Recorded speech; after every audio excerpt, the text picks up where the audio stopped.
자, 오늘 말씀 요거 간단합니다. 가늠하지 말라. 다시 한번요. 가늠하지 말라. 네, 가늠하지 말라는 제목으로 함께 말씀의 은혜를 나누겠습니다. 벌써 10계명의 7번째 가늠하지 말라라는 계명입니다. 가늠, 사전적인 정의를 내리면 부부가 아닌 남녀 간의 성관계, 강간, 간통, 성매매, 미혼인 상태에서의 성관계를 포함하는 포괄적인 단어가 바로 가늠입니다. 오늘 말씀 보게 되면 출애굽기 20장 14절에 가늠하지 말라. 간단하죠? 명료하죠? 그래서 더 어려워요. 성경에서 하나님께서 여기까지가 가늠이고 여기까지는 가늠은 아니다. 어떤 기준을 좀 더 구체적으로 제시해 주면 좋을 텐데 그냥 하나님께서는 성경에서 가늠하지 말라 이렇게 말씀하고 계십니다. 여러분, 이 설명이 없기 때문에 더 어려워요.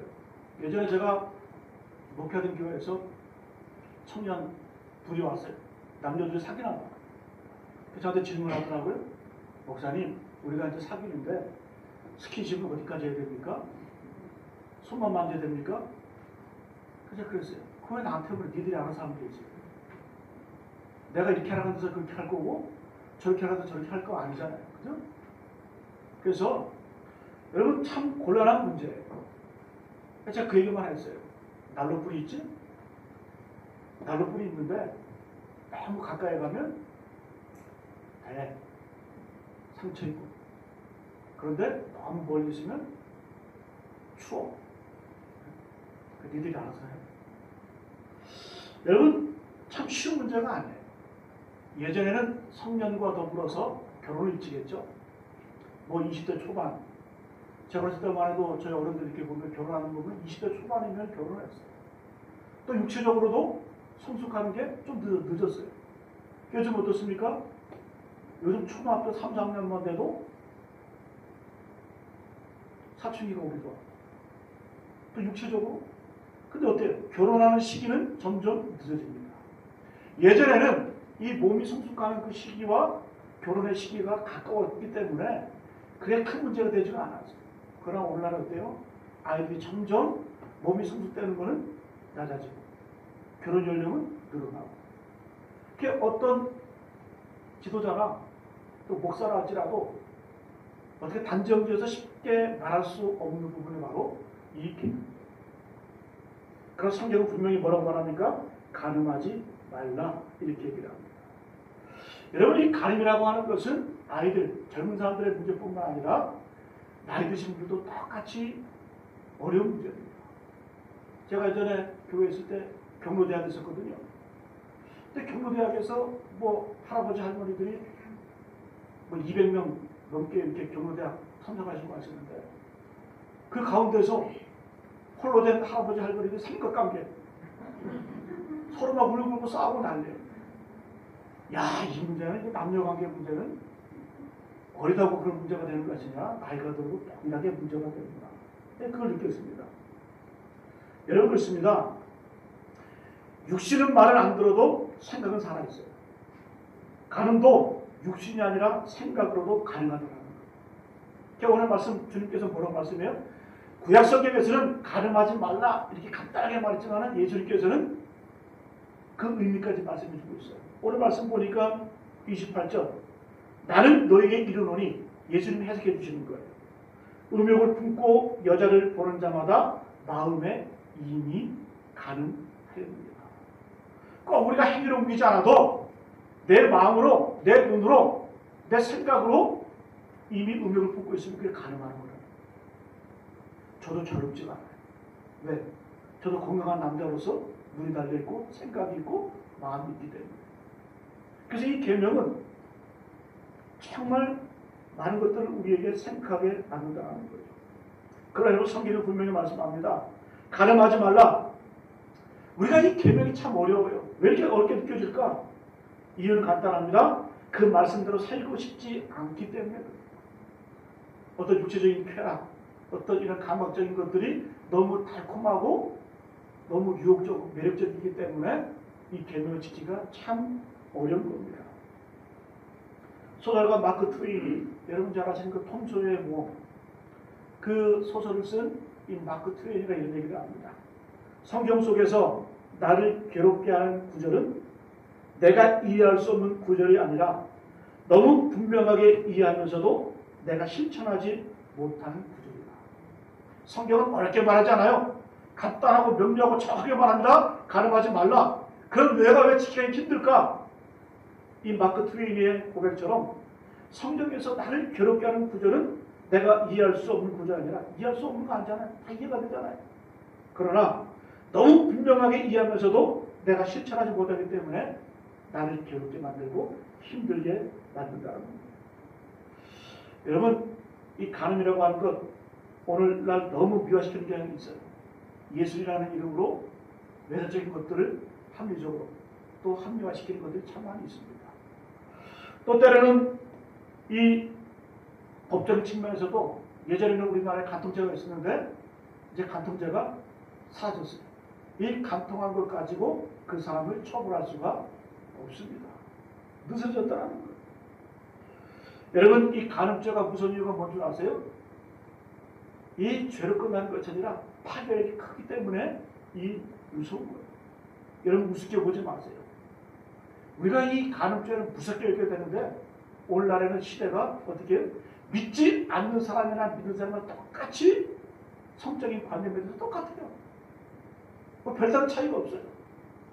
똑같이 우습게 여긴다는 거죠. 여러분, 이 죄가 무서운 이유는 뭐냐면 별것 아닌 것 같지만 그 파괴력, 그 파급 효과가 크다라는 겁니다. 여러분, 그래서 D.L. 모디는 이렇게 얘기합니다. 오늘날 이 계명만큼 꼭 눈 감아주고 넘어가고 싶은 심정이긴 하지만 그 D.L. 모디도 목회하면서 성도들의 어떤 그런 모습들을 보니까 가늠하지 말라. 이 계명을 조금 유들 있게 했으면 좋겠는데, 그러나 오늘 이 시대야말로 이 계명이야말로 가차없이 소리 높여 외쳐야 한다고 생각한다. 왜 그럴까요? 이 간음죄는 그 죄로 끝나는 것이 아니라 더 파급 효과가 있고 막대한 우리 인생 가운데 폐를 가져오기 때문에 이 죄가 무서운 거예요. 여러분, 야고보서 말씀에 이런 말씀 있잖아요. 욕심이 잉태한 즉 죄를 낳고 죄가 장성한 즉 사망을 낳는다. 그럼 오늘 말씀을 통해서 우리가 첫 번째로 간음하지 말아야 될 이유가 무엇인가 한번 살펴봅니다. 첫 번째, 한번 따라합니다. 간음은 좀 더 큰 목소리요. 간음은 나 자신을 파괴한다. 간음은 먼저 내 자신을 파괴합니다. 우리 자신을 망가뜨려요. 잠언 6장 26절 말씀에 음료로 말미암아 사람이 한 조각 떡만 남게 되며 음란한 여인은 귀한 생명을 사냥함이니라. 여기 음료, 음란한 여인이 나오는데 음료만 게 음남도 있어요. 그죠? 음란한 남자도 있어요. 그죠? 그런데 이 음료로 말미암아 사람이 어떻게 된다? 한 조각 떡만 남게 된다. 내 자신을 망가뜨리고 내 재산을 다 날린다는 거예요. 안 그렇겠어요? 90살이 많은데? 저도 어렸을 때 그런 거 많이 봤어요. 90살이 많은 분들 보면 잘 사는 분 한 명도 없어요. 그만큼 내 자신을 파괴한다는 거예요. 또 음란한 여인은 귀한 생명을 사냥합니다. 내 생명을 파괴한다는 거예요. 여러분, 불륜으로 낳은 아이들, 잉태된 그 생명 함부로 낙태합니다. 함부로 없앱니다. 그 생명까지 하게 된다는 거예요. 여러분, 그렇습니다. 이 간음이라고 하는 것은 그 간음으로 끝나는 것이 아니라 내 자신을 파괴시키고 생명을 파괴시키고 더 나아가서 내 영혼까지 말살시켜버립니다. 잠언서 6장 32절 33절 말씀에 여인과 간음하는 자는 무지한 자라 이것을 행하는 자는 자기의 영혼을 망하게 하며 상함과 능력을 받고 부끄러움을 씌울 수 없게 되나니. 이것을 행하지 않게 된다? 자기 영혼을 망하게 한다. 여러분, 그만큼 이 간음의 대가는 큽니다. 여러분, 예를 들어 보면 옷이 있어요. 그죠? 10만원짜리 옷이 있으면 그에 칸집이 조금 나 있어요. 흠집이 조금 나 있어. 그것을 어떻게 하는 거예요? 10만원짜리 가서 조그마한 흠집 때문에 8만 원, 9만 원에 팝니까? 아니에요. 5천 원에 땡처리 되는 거예요. 여러분 오늘날 이 가난의 문제 때문에, 성적인 문제 때문에 넘어지는 정치인들, 넘어지는 종교인들 얼마나 많이 있습니까? 쉬운 문제가 아니라는 거예요. 우리가 이 죄의 대가를 생각하면 함부로 할 수 없는 문제가 바로 이 문제라는 거예요. 여러분 가늠은 더 나아가서 가정과 사회를 파괴합니다. 어떤 사람들이 이렇게 얘기해요. 우리 둘 사이의 문제인데 이게 왜 문제가 되냐? 우리 둘 사이 좋아서 이렇게 하는데 이게 왜 문제가 되냐? 여러분 문제가 됩니까? 됩니다. 첫 번째로 한 가정이 파괴가 돼요. 한 가정은 파괴될까요? 양쪽 가정이 파괴됩니다. 불만 영향받을까요? 안 해요. 양가까지 다 파괴효과가 미친다는 거예요. 또 그 속에서 자라는 아이들 정상적으로 자라나지를 못합니다. 제가 그걸 느꼈어요. 제가 10여 년 전에 군인 목회, 군목을 했었는데 매주 수요일 오전마다 신병들 상담을 합니다. 부대에 오는 신병들 한 명도 빠지면서 상담을 하게 되는데 참 요즘에 심각한 어떤 문제냐면 10년, 지금부터 10년 전인데 거의 아이들 군대에 오는 애들 반 정도가 한부모 가정이에요. 근데 부모님이 돌아가셔서가 아니라 다 찢어진 가정이에요. 거의. 근데 그 아이들이 자라면서 부모, 어머니가 이혼을 하고 헤어졌어요. 혼자 놉니다. 혼자 게임합니다. 이 관계성이 형성이 안 되는 거예요. 군대 오니까 얼마나 힘들어요. 그래서 아이들이 군대 와서 관계를 맺고 싶어도 관계를 맺지 못하는 거예요. 왜? 배우지 못했기 때문에. 왜? 어렸을 때부터 혼자 지내왔기 때문에 그것이 익숙하지가 않은 거예요. 그래서 제가 상담하면서 참 심각한 문제다.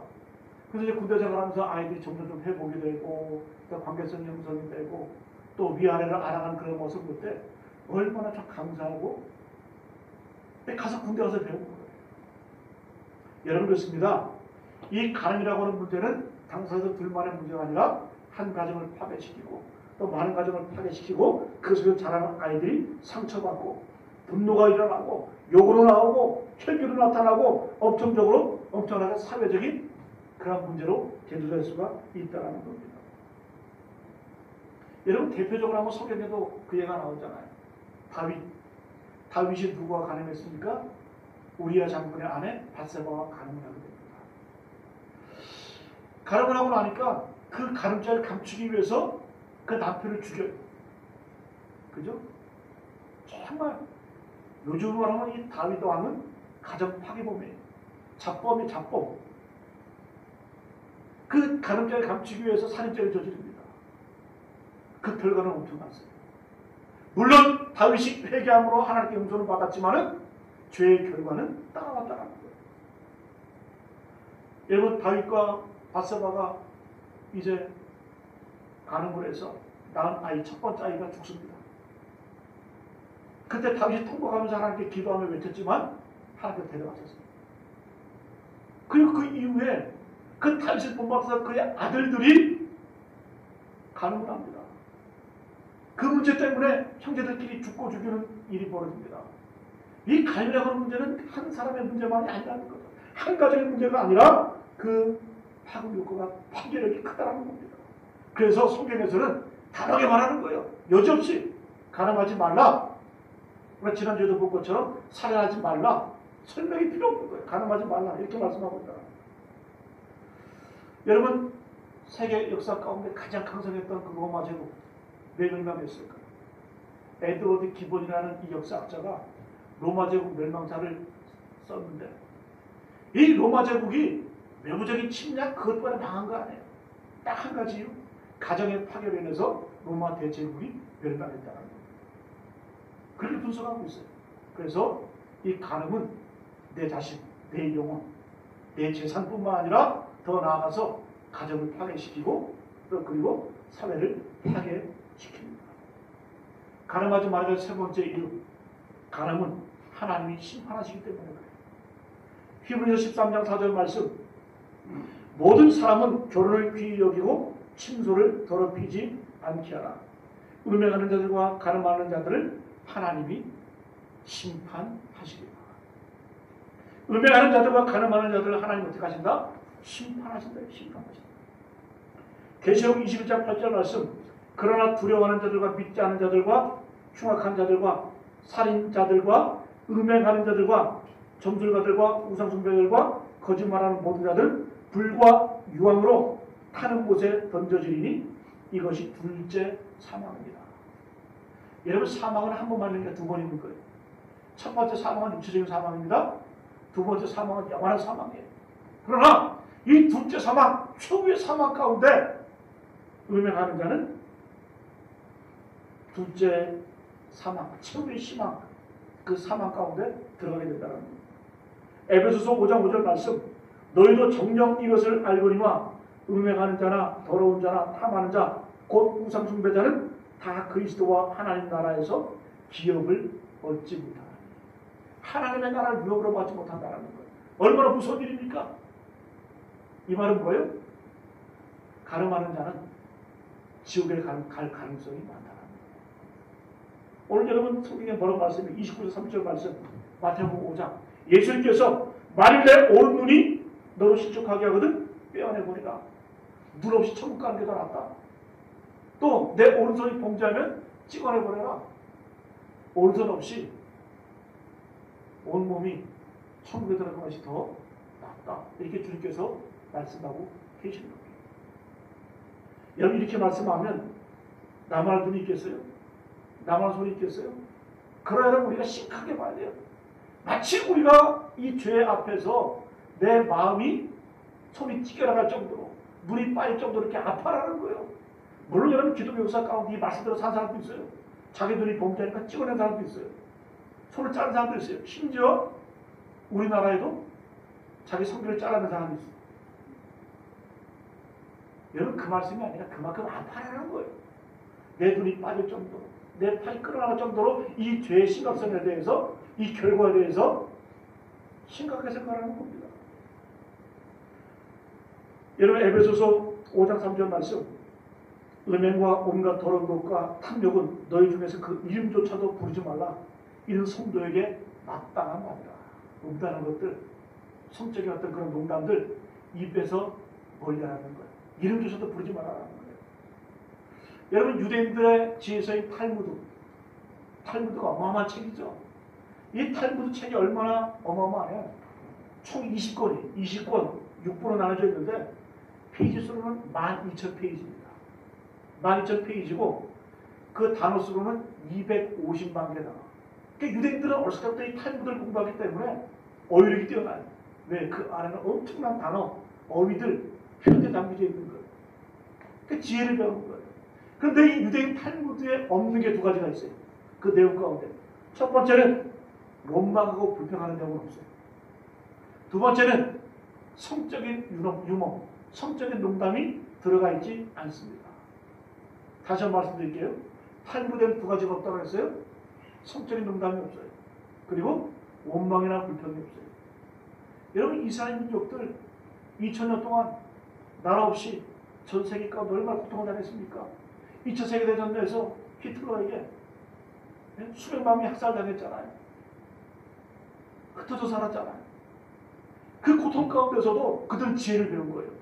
우리가 역사 가운데 이러한 아픔이 있고 상처가 있다 할지라도 원망하지 말자. 불평하지 말자. 왜? 원망하고 불평해서 되는 거 없다라는 거예요. 한숨 줘서 되는 거 없다라는 거예요. 여러분, 만약에 한숨 줘서 내 문제가 해결된다고 하면 우리 다 모여서 기도하지 말고 우리 10분 동안 한숨 줍시다. 그럼 문제 해결되겠죠, 그죠? 그렇게 해서 문제 해결되는 게 아니에요. 그래서 유대인의 그 지혜서의 탈무드에는 원망이나 불평이라는 어떤 그런 내용이 들어가 있지 않아요. 또 동시에 성적인 음란 패설 이런 것들이 들어가 있지 않습니다. 그걸 아는 거예요. 여러분, 우리가 첫 번째로 가늠하지 말아야 될 이유는 내 자신을 파괴시킵니다. 내 영혼을 파괴시킵니다. 그리고 더 나아가서 가정을 파괴시키고 자라는 아이들에게 영향을 끼치고 또 우리가 사회가 망가뜨리는 겁니다. 그리고 세 번째로는 하나님의 심판이 있다는 겁니다. 그래서 우리가 가늠하지 말아야 된다는 겁니다. 자, 그럼 우리가 어떻게 이 가늠의 문제를 이겨낼 수 있을까? 어떻게 극복할 수 있을까? 한번 따라합니다. 피하라. 피하라. 간음의 문제는 싸워서 이기는 거 아니에요. 인내하는 거 아닙니다. 피하는 거, 도망가는 거예요. 디모데후서 2장 20절 말씀. 또한 너희 청년의 또한 너는 청년의 정욕을 피하고 주를 깨끗한 마음으로 부르는 자는 저들과 함께 의와 믿음과 사랑과 화평을 따르라. 자, 사도 바울이 그의 영적인 아들인 디모데에게 권면하는 거예요. 디모데야, 너는 청년의 정욕을 어떻게 하라? 피하라. 얼마나 혈기왕성할까요, 디모데가. 그 디모데에게 사도 바울이 얘기하는 게 청년의 정욕을 피하라. 피하라는 표현은 도망가라는 거예요. 사탄과는 맞서 싸워야 됩니다. 불법과는 싸워야 됩니다. 그러나 본능적인 유혹은 피해야 된다는 거예요. 도망가야 된다는 거예요. 왜냐하면 이 성적인 유혹과 맞짱 떠서 싸워서 이긴 사람은 이 세상에 한 사람도 없더라. 성경에도 보면 겨우 요셉 정도. 여러분, 성경은 음행의 문제에 대해서 싸워라, 이겨내라, 인내하라 그렇게 말하지 않습니다. 고린도전서 16장 18절 말씀에도 음행을 피하라 이렇게 말씀입니다. 데살로니가전서 4장 3절도 음행을 버리라. 이 버리라는 표현, 피하라는 표현은 영어로 avoid, 도망가라, 피하라는 그런 의미예요. 여러분과 고난은 인내해야 되지만 음행은 피하는 겁니다. 도망가는 겁니다. 그 상황을 피하는 거예요. 집안에 시험거리 놔두고 시험에 들게 하지 마십시오. 그렇게 기도하는 건 그게 뭔 소용이 있습니까? 내가 술집에 가 있고 1차, 3차 이렇게 아무 어떤 제약 없이 돌아다니면서 하나님 저라고 시험에 들게 하지 마. 여러분, 시험거리 놔두고 시험에 들게 하지 마십시오 하는 기도는 그건 잘못된 기도라는 거예요. 아예 우리는 어떻게 해요? 이 문제에 있어서 피하라는 거예요. 도망가라는 거예요. 여러분, 요셉 보세요. 요셉이 여러분 그 자기의 그 주인이었던 그 아내, 이 보디발의 아내가 유혹을 합니다. 끊임없이 매일매일 와서 유혹을 합니다. 싸웠습니까? 아니죠. 아니면 많이 이러시면 안 됩니다. 이러시면 아니 돼봐요. 설득했어요? 설득 안 했죠. 도망갔죠 그냥. 옷 잡고 떨어지니까 어떻게 해요? 그냥 옷 벗어 던지고 그냥 던져버리고 도망가고 있잖아요. 이것은 극복할 수 있는 문제도 아니고 피할 수 있는 문제가, 이거는 이길 수 있는 문제가 아니라 피하고 도망가야 된다는 겁니다. 여러분, 오늘 말씀에 분명히 말씀하죠. 28절 말씀. 나는 너에게 이르노니 음욕을 품고 여자를 보는 자마다. 음욕을 품는다라는 표현이에요. 품는다. 이 품는다는 표현이 뭘까요? 단순하게 생각한다는 표현이 아니라 그것을 묵상하고 연구하고 계획하고 꿈꾸고 표현한다는 표현. 그죠? 그래서 우리가 두 번째로 마음의 결단이 있어야 되는데, 예수님은 이 음욕 뭐라고 말씀하니까 간음은 어디서 나온다? 우리가 품을 때 나온다는 거예요. 품을 때. 네? 나는 너에게 이르노니 음욕을 품고 여자를 보는 자마다 마음에 이미 간음하였느니라. 여러분, 언제 간음하게 된다는 거예요? 마음에 품을 때에 그걸 끊임없이 묵상하고 연구하고 표현할 때 거기서 간음의 죄가 나온다는 겁니다. 여러분, 그런 표현 있잖아요. 우리 머리 위로 새가 막 날아다니죠, 그죠? 밖에 나가면. 그 우리 머리 위로 새가 날아다니는 것을 우리가 막을 수가 없어요. 어떻게 막습니까? 새가 날아다니는 것. 그러나 그 새가 우리의 머리에 둥지를 트는 것을 막을 수 있다. 마틴 루터가 이런 얘기를 그랬어요.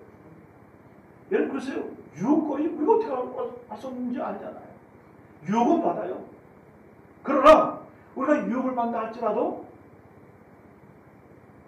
그 유혹거리가 우리에게 다가와서 둥지를 틀게 하지는 않을 수가 있다는 거예요. 어떻게 할 때? 피할 때, 품지 않을 때 그것이 가능하다는 겁니다. 여러분, 그래서 우리가 마음을 늘 지켜야 됩니다. 그러나 쉽지가 않죠, 그죠? 왜? 우리가 평생 배우자와 같이 살아요, 그죠? 30년, 40년 살다 보면 권태기도 오죠, 그죠? 여전히 여러분들의 아내가, 여러분의 남편이 매력적이세요?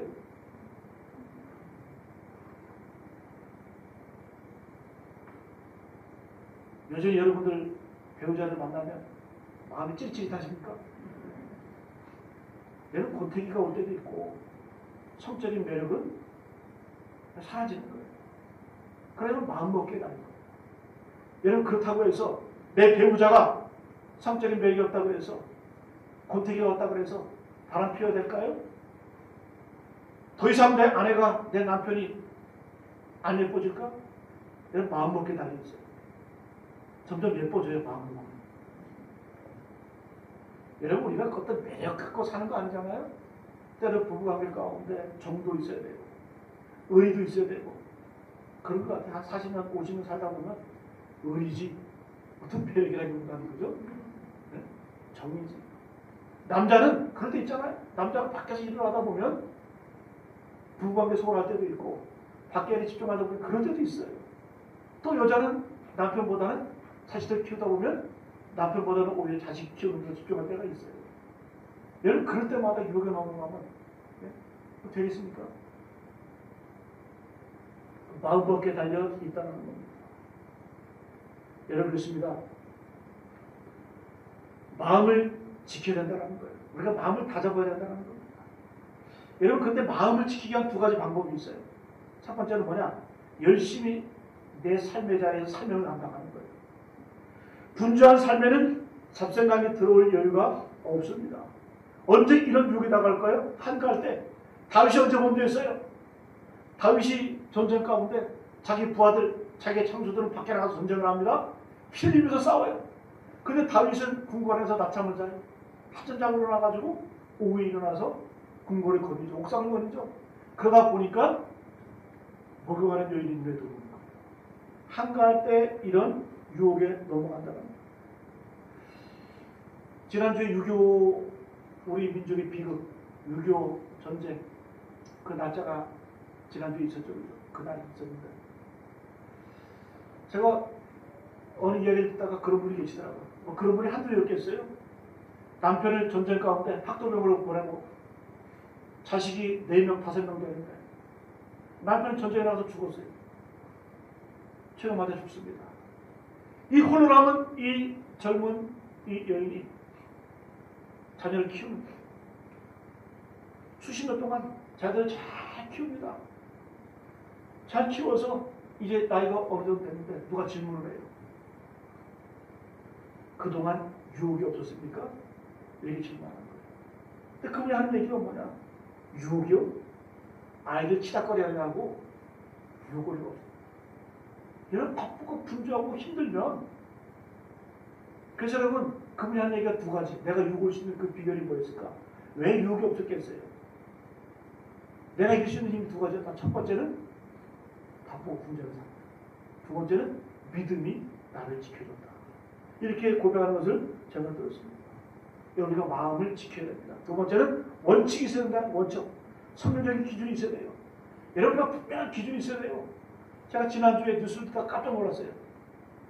여러분 동성애자들 희호축제 하잖아요. 그죠? 희호축제 인천에서 하는데 그것도 우리가 속해 있는 그 감리교단 감리교 목사가 거기 가서 축복기도를 했어요. 재판에 넘어갔어요. 저는 여러분 동성애자들 그런 분들 미워하지 않아요. 그러나 성경에서는 분명히 뭐라고 말하는 거예요? 죄라고 말합니다. 합당하지 않다라고 말합니다.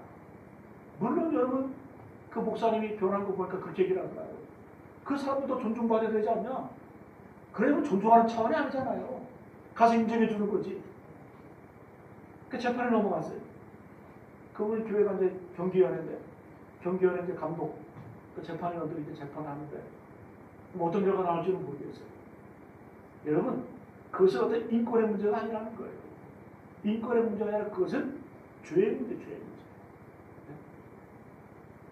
어떤 분은 그 얘기에 타고났는데 어떡하냐? 아니에요. 과학적으로 이미 증명이 됐어요. 사람은 그렇게 태어나진 않아요. 여러분이 동성애라고 하는 것은 왜 옳지 않느냐? 왜 죄인가? 첫 번째는 성경적인 윤리뿐만 아니라 국가적인 윤리, 인류학적인 윤리의 차원에서 합당하지가 않습니다. 질서를 파괴하는 거예요. 예를 들어 볼까요? 만약에 여러분들이 자녀들이 커서 사익감을 데려오는데 우리 딸이 가서 사익감 데려오는데 그 사이가 여자예요. 여러분 그런 가능성이 있어요. 호주나 유럽 같은 데는 동성끼리 결혼하잖아요. 그게 현실로 나올 수 있다는 거예요. 우리 딸이 어디 가서 사위를 데려왔는데 여자를 데려와. 우리 아들이 어디 가서 며느리를 데려왔는데 남자를 데려와. 이 질서적인 차원에서 이거 되지 않는다. 또 왜냐면 의료적인 측면에서 이것은 죄입니다. 제가 예전에 그 세미나를 들은 적이 있는데 여러분 동성애자들 치고 온전한 사람이 없어요. 건강하지 않습니다. 그래서 의료적인 차원에서 비참해집니다. 되지가 않는 거예요. 여러분 우리가 왜 이런 허용하는 마음이 들을까요? 선조적인 기준, 원칙이 없기 때문에 내 마음이 그걸 원하는 거예요. 여러분 오늘 저는 출애굽기 예수님은 조금 더 자세히 설명해 주셨지만은 출애굽기 20장 15절 말씀에 다르게 말씀하잖아요. 가늠하지 말라. 왜 이렇게 말씀할까요? 그 죄는 파급력이 있기 때문에 질서를 무너뜨리고 내 영을 망가뜨리고 한 가정과 한 사회를 망가뜨리기 때문에 가늠하지 말라라고 말씀을 하는 거예요. 그리고 이것을 이기기 위해서는 보고 듣고 말하는 것을 조심해야 됩니다. 여러분 유혹이 어디서 올까요? 눈으로 보고 귀로 듣고 그리고 그 유혹은 내 입으로 발산하면서 강화되는 겁니다. 그러니까 보는 거 잘 봐야 돼요. 듣는 거 조심해야 돼요. 입 조심해야 돼요. 영화도 좀 건전한 것 좀 보세요. 맨날 싸우고 부시고 드라마도 지지고 볶고 막 불변 일으키고 싸우고 그 싸우는 짓을 배워가지고 교회에서 싸우는 거 아니에요?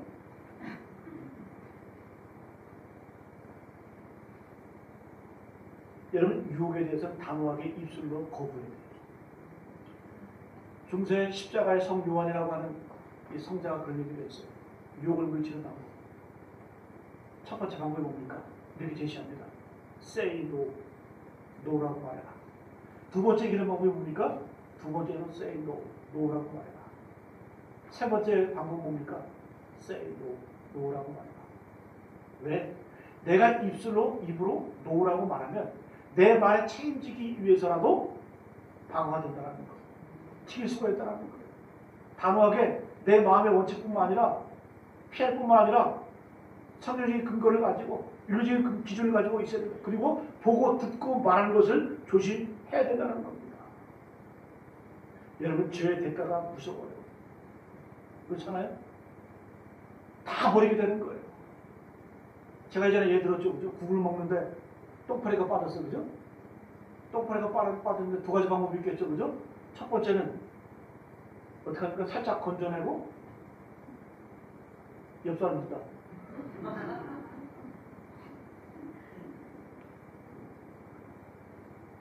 두 번째는 건져내고 내가 맛있게 먹는다. 둘 다 틀리죠.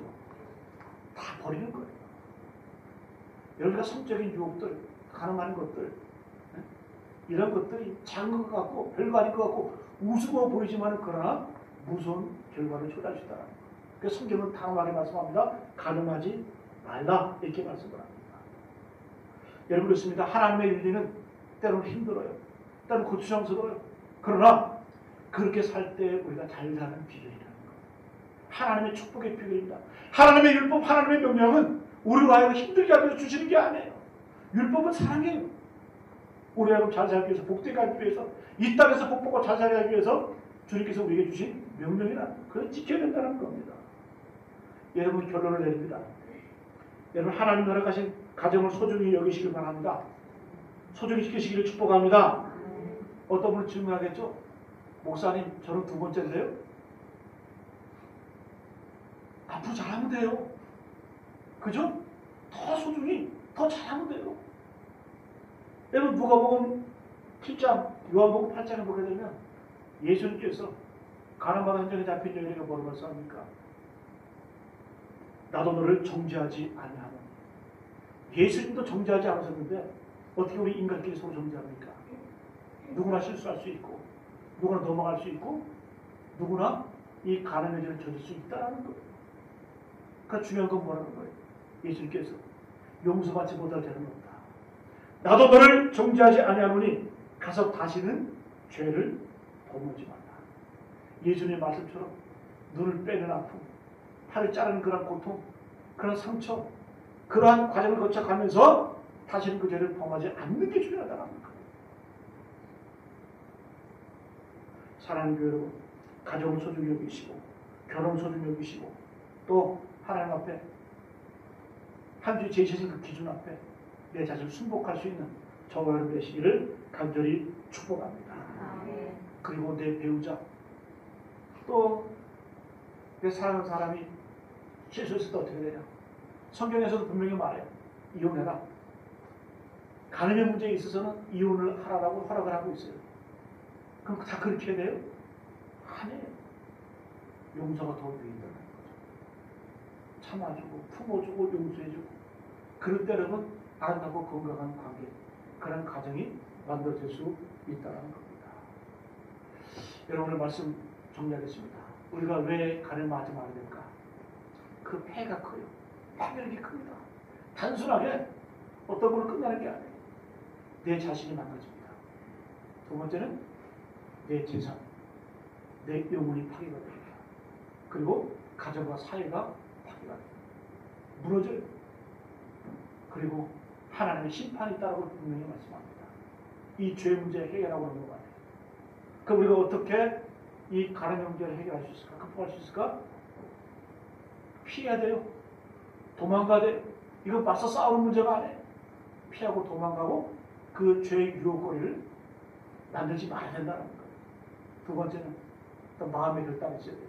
다시 말씀드리면 성경적인 분명한 기준을 가지고 그 기준 앞에서 우리가 순종해야 된다는 거예요. 그리고 마지막으로 보는 것, 듣는 것, 말하는 것 조심해야 됩니다. 그럼 이 우리가 실수를 했어요. 이 죄를 저질렀어요. 어떻게 될까? 회개하고 도망. 철저하게 주님 앞에 무릎 꿇고 회개하고 내가 더욱더 충실하게 살아갈 때 하나님의 놀라운 회복의 역사, 은총의 역사가 우리 가운데 임하게 될 줄로 믿습니다. 여러분, 죄는 무서운 거예요.